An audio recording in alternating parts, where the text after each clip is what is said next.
Muvandimwe waramutseho, uri igisingizo cy'Imana, uri umunyamugisha, sangwa amahoro n'ituze, tera intambwe nshya y'ubuzima kandi ubuzima bwawe bufite intego. Vuga ijambo rirema, ryubaka, ryomora, rikiza, ritanga ubuzima. Umumarayika w'uyu munsi aragufasha gusingiza Imana mu butatu butagatifu. Aya magambo meza duhabwa na mutagatifu Elizabeti w'ubutatu butagatifu bishobora kuyagira yawe agashyira icyanga, ijyana, imbaraga, ndetse ashobora no kuguhindurira ubuzima. Reka nyasasire n'iri jambo rya Izayi umutwe wa 61 umurongo wa 10 kugeza ku wa 11. Aragira ati: ndasabagizwa n'ibyishimo muri Uhoraho, umutima wanjye uhimbajwe n'Imana yanjye, kuko yanyambitse umwambaro w'umukiro, ansesuraho umwitero w'ubutungane. Uko ubutaka bumeze imbuto zabwo, n'ubusitani bugakuza icyo bwabibwemo, ni nako Uhoraho azameza ubutungane n'ibisingizo imbere y'amahanga yose. Izayi 61:10-11.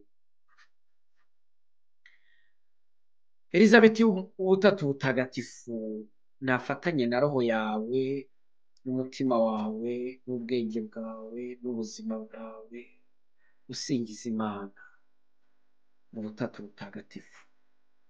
Tangira ugira uti: Mana yanjye butatu ndamya, fasha niyibagirwe burundu, maze nibere muri wowe ntayegayega kandi ntuje, nk'aho roho yanjye yatashye mu buzima buhoraho. Ntihakagire igihungabanya amahoro yanjye, ahubwo buri munota unjyane kure mu nganzo y'ibanga ryawe. Urura umutima wanjye uwugire ijuru ryawe, iwawe ijabo uburuhukiro bwawe. Sinkajye mpagusiga wenyine, ahubwo njye mpahora wese ndi maso mu kwemera kwanjye, nkuramya niyeguriye wese ubuhanzi bwawe. Kristo wanjye nkunda, wabambwe kubw'urukundo, ndifuza kuba umugeni w'umutima wawe, nkagutwikiriza ikuzo, nkagukunda byo kugupfira. Ariko ndumva intege nke zanjye, ndagusabye unyiyambike wowe ubwawe, roho yanjye ihuze n'imiyego ya roho yawe, nkwibiremo, untware wese, unyisimburire, kugira ngo ubuzima bwanjye bube igishashi cy'ubwawe. Jambo uhoraho, jambo w'Imana yanjye, ndashaka kubaho nguteze amatwi, maze mu gihe hacuze umwijima mu ntege nke zanjye, nsigaye amaramasa byanyobeye, ngiteka nguhanga amaso, nigumire munsi y'urumuri rwawe rukomeye. Muri rutwika, roho w'urukundo, nyiyiziramo, maze mbe nk'aho jambo anyigiriyemo umuntu. mubere ubumuntu bugeretse avugururiramo ibanga rye ryose.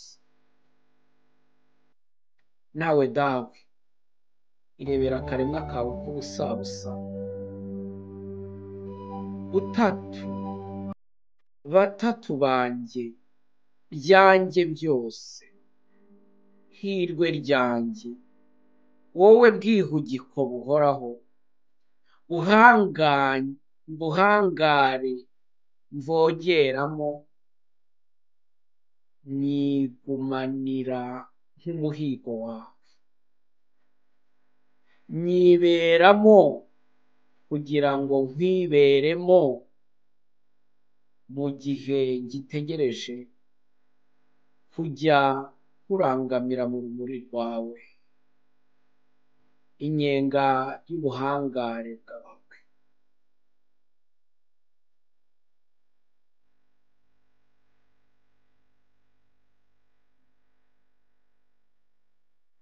Nyiberamo kugira ngo nkwibere.